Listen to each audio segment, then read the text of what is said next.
Good morning all of you. आज के इस वीडियो में हम जानेंगे कि यूपी बोर्ड क्लास 10th के इंग्लिश के सिलेबस में वो कौन कौन से चेंजेस हैं जो गवर्नमेंट ने किए हैं, वो कौन से चैप्टर्स हैं जो आपको पढ़ने हैं, वो कौन से चैप्टर्स हैं जो एक्सक्लूड कर दिए गए हैं आपके सिलेबस से। पोइट्री सेक्शन हो, चाहे प्रोज हो, चाहे वो सप्लीमेंट्री हो, ग्रामर पोर्शन में आपको क्या क्या पढ़ना है घर बैठे ही, कितने मार्क्स के होंगे, वो सारी जानकारी आज की इस वीडियो में आपको मिलेगी। तो चलिए स्टार्ट करते हैं और देखते हैं कि UP board class 10th English का सिलेबस क्या है। बच्चों, इंग्लिश का आपका सबसे पहला जो पोर्शन होगा that would be prose portion. और प्रोज पोर्शन में आपके सिलेबस में द इंचेंटेड पूल ये आपको पढ़ना है। अ लेटर टू गॉड ये भी आपको पढ़ना है। द गंगा ये भी आपको पढ़ना है। एंड सॉक्रेटिस ये भी आपको पढ़ना है। बच्चों, आपके लिए ये बहुत अच्छी बात है कि ये जो 2 चैप्टर्स हैं, चैप्टर 5 टॉर्च बियरर्स और our Indian music stories and anecdotes, ये 2 चैप्टर्स जो हैं ये आपके सिलेबस से कम कर दिया गया है। तो सोचिए कितनी अच्छी बात है कि आपको सिर्फ और सिर्फ 4 चैप्टर्स ही अपने बोर्ड एग्जाम के लिए पढ़ने हैं। The enchanted pool, a letter to God, the Ganga and Socrates. और अब बारी आती है पोइट्री सेक्शन की। और पोइट्री सेक्शन में आपको द फाउंटेन ये आपको पढ़ना है। द साम ऑफ लाइफ ये भी आपके कोर्स में है। द विलेज सॉन्ग ये भी है। द नेशन बिल्डर ये आपके सिलेबस से कट कर दिया गया है। यानी पोइट्री सेक्शन में आपको सिर्फ ये 3 चैप्टर ही आपको पढ़ने हैं। ये एक चैप्टर का जो बर्डन है वो कम कर दिया गया है। और अब बात आती है सप्लीमेंट्री की। तो सप्लीमेंट्री में first chapter the inventor who kept his promise ये आपके सिलेबस में है। The judgment seat of Vikramaditya ये भी है आपके सिलेबस में। But my greatest Olympic prize by Jesse Owens ये आपके सिलेबस से एक्सक्लूड कर दिया गया है। तो ये हो गया आपके इंग्लिश रीडर की बात। और अब हम बात करते हैं, आइए, कि आपको ग्रामर में क्या पढ़ना। बच्चों, इंग्लिश ग्रामर के पोर्शन से कुछ भी कम नहीं किया गया है सिलेबस से। यानी कि आपको पार्ट्स ऑफ जो सेंटेंसेस हैं वो पढ़ने हैं।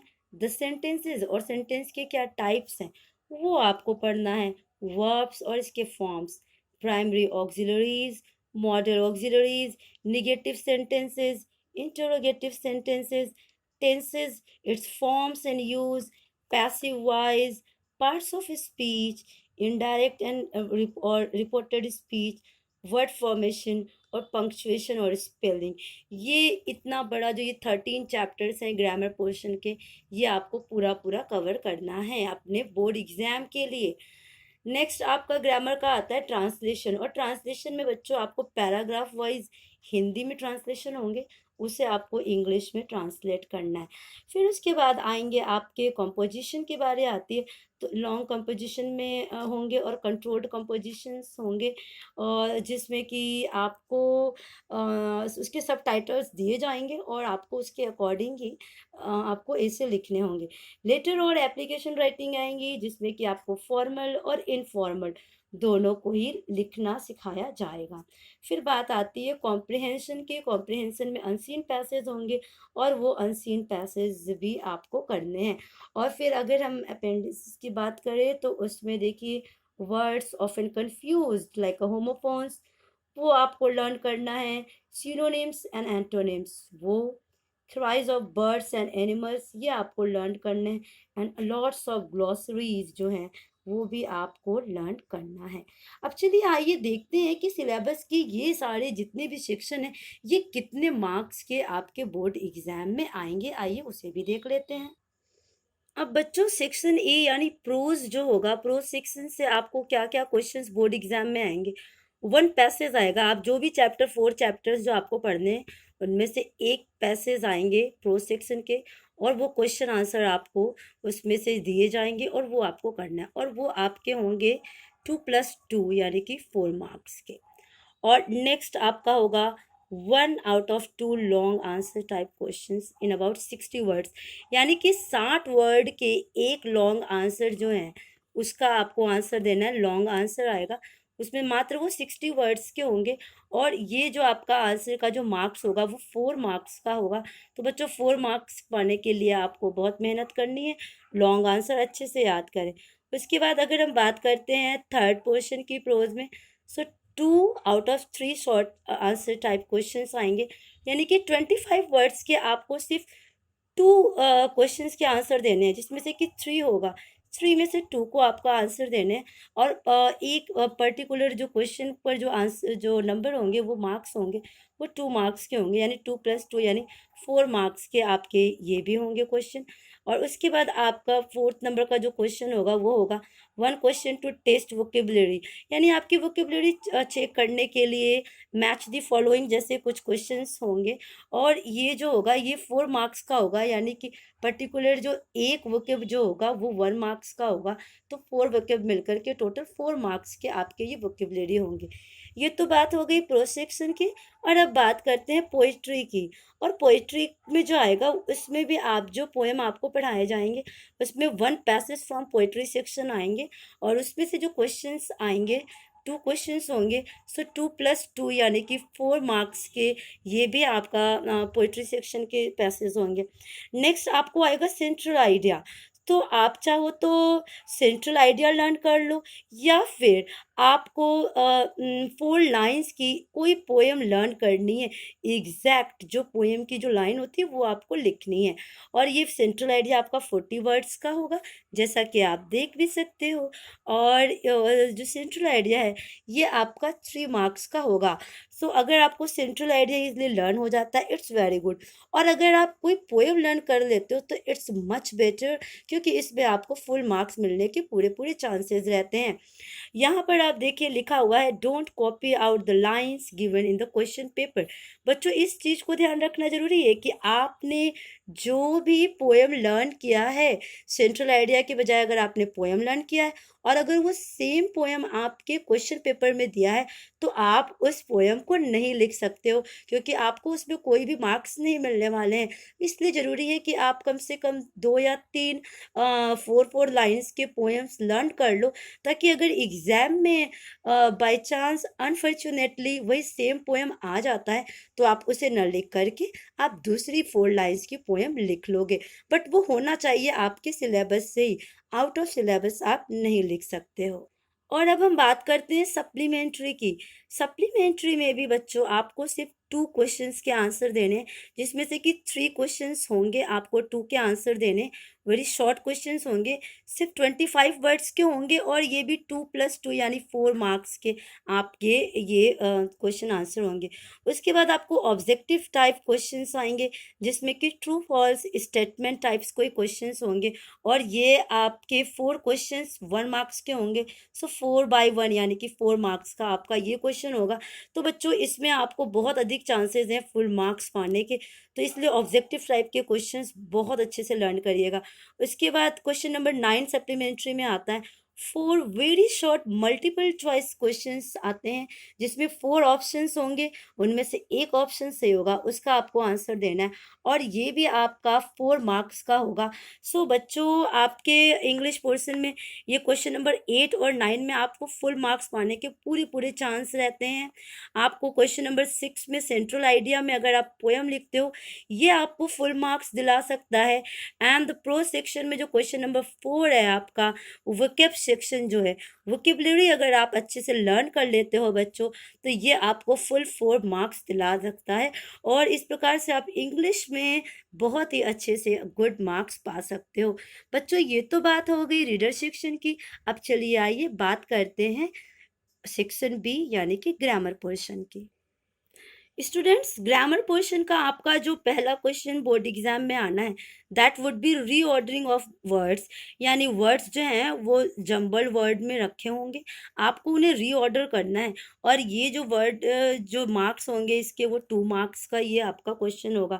नेक्स्ट होगा चेंज ऑफ सेंटेंसेस, सेंटेंसेस को चेंज करना होगा, सिंपल को इंटरोगेटिव में या फिर नेगेटिव में। और ये जो क्वेश्चन होगा इस पर भी आपको 2 मार्क्स मिलने हैं, फुल मार्क्स। फिर थर्ड क्वेश्चन आपका होगा नैरेशन, और नैरेशन में आपको डायरेक्ट टू इनडायरेक्ट करना है, जो कि आपको आपके आगे आने वाली क्लासेस में सिखाया जाएगा, और इसमें भी आपको फुल 2 मार्क्स मिलने हैं। बच्चों ग्रामर पर अगर आप अच्छी प्रैक्टिस करते हो तो आप बिल्कुल मैथमेटिक्स के जैसे फुल मार्क्स पा सकते हो। सो इसलिए आप बहुत अच्छी प्रैक्टिस करना, आपको जो भी क्लासेस में सिखाया जाए आप अच्छे से प्रैक्टिस करना। क्वेश्चन नंबर 4 आपका आएगा completion of sentence with correct form of verbs, यानी कि एक प्रकार से फिलिंग द ब्लैंक्स होगी, ब्रैकेट में ऑप्शंस होंगे और आपको उसमें फिलअप करना है कि वो कौन सा वर्ब फॉर्म आपको भरना है, वर्ब की फर्स्ट फॉर्म, सेकंड या थर्ड फॉर्म, और ये भी आपको 2 मार्क्स का ही होगा। हमारा नेक्स्ट क्वेश्चन नंबर 11 जो है वो आएगा आपको use of correct preposition, preposition का यूज़ करना आपको है सेंटेंसेस में, उसमें ऑप्शंस दिए होंगे और इस पर भी आपको 2 मार्क्स पूरे पूरे मिलने हैं।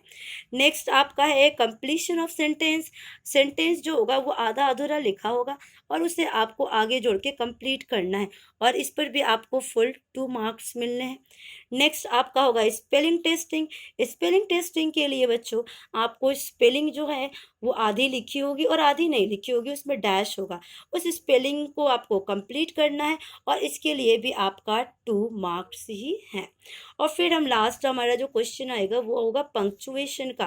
पंक्चुएशन यानी कोई सेंटेंस दिया होगा, आपको कहाँ कैपिटल लिखना है, कहाँ फुल स्टॉप, कहाँ क्वेश्चन मार्क, कॉमा, इंटरजेक्शन, ये सारे यूज़ करने हैं। और पंक्चुएशन वाले जो 2 क्वेश्चंस होंगे, 1 क्वेश्चन पर आपको हाफ मार्क्स मिलेगा, यानी कि 2 क्वेश्चंस पर आपको 1 मार्क्स मिलने हैं। सो इस प्रकार से आपके ये जो ग्रामर पोर्शंस है ये कंप्लीट हो गए। सॉरी, ये हाफ पोर्शंस जो हाफ मार्क्स हैं ये आपको स्पेलिंग टेस्टिंग में मिलने हैं, और पंक्चुएशन में आपको 1 मार्क्स के 2 क्वेश्चंस होंगे जो आपको मिलने हैं। और अब आइए बात करते हैं कि इंग्लिश ग्रामर में ट्रांसलेशन आपको कितने मार्क्स का आता है। इंग्लिश का मोस्ट इंपॉर्टेंट पोर्शन जो होता है ग्रामर का वो होता है ट्रांसलेशन, और ट्रांसलेशन आपको जो हिंदी टू इंग्लिश करना है बच्चों, इसके लिए जो मार्क्स है वो 4 मार्क्स निर्धारित हैं।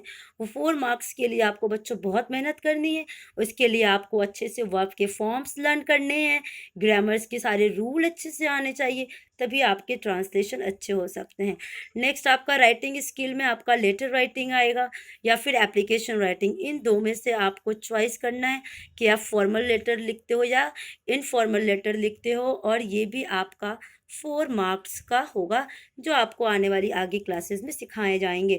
और आपका जो नेक्स्ट क्वेश्चन होगा क्वेश्चन नंबर 14 जो आपको इंग्लिश में आएंगे वो होगा लॉन्ग कॉम्पोजिशन, यानी कि ऐसे आएंगे, कोई एक टॉपिक पर आपको ऐसे लिखने होंगे और ये 60 वर्ड्स के होंगे और इस पर आपको फुल 6 मार्क्स आपको मिलेंगे। और उसके बाद लास्ट में आपका एक अनसीन पैसेज आएगा, 2 कॉम्प्रिहेंशन क्वेश्चंस होंगे और जिसमें आपको 3+3 कुल टोटल मिला करके 6 मार्क्स आपको मिलेंगे। बच्चों आपको याद रहे कि इंग्लिश का चाहे वो ग्रामर पोर्शन हो या फिर वो रीडर सेक्शन हो, वो सब आपका एक ही पेपर में आना है, आपके इंग्लिश के 2 पेपर नहीं होने वाले हैं, इसलिए आपको इंग्लिश में अच्छी खासी मेहनत करनी है। और अगर आप सिस्टमेटिकली रेगुलरली आपके स्कूल से टीचर्स के द्वारा जो वर्चुअल क्लासेस चलाए जा रहे हैं आप उनको रेगुलरली ऑनेस्टली स्टडी करते हो, पढ़ते हो, तो डेफिनेटली आपको इंग्लिश समझने में और पास होने में कोई भी दिक्कत नहीं आएगी।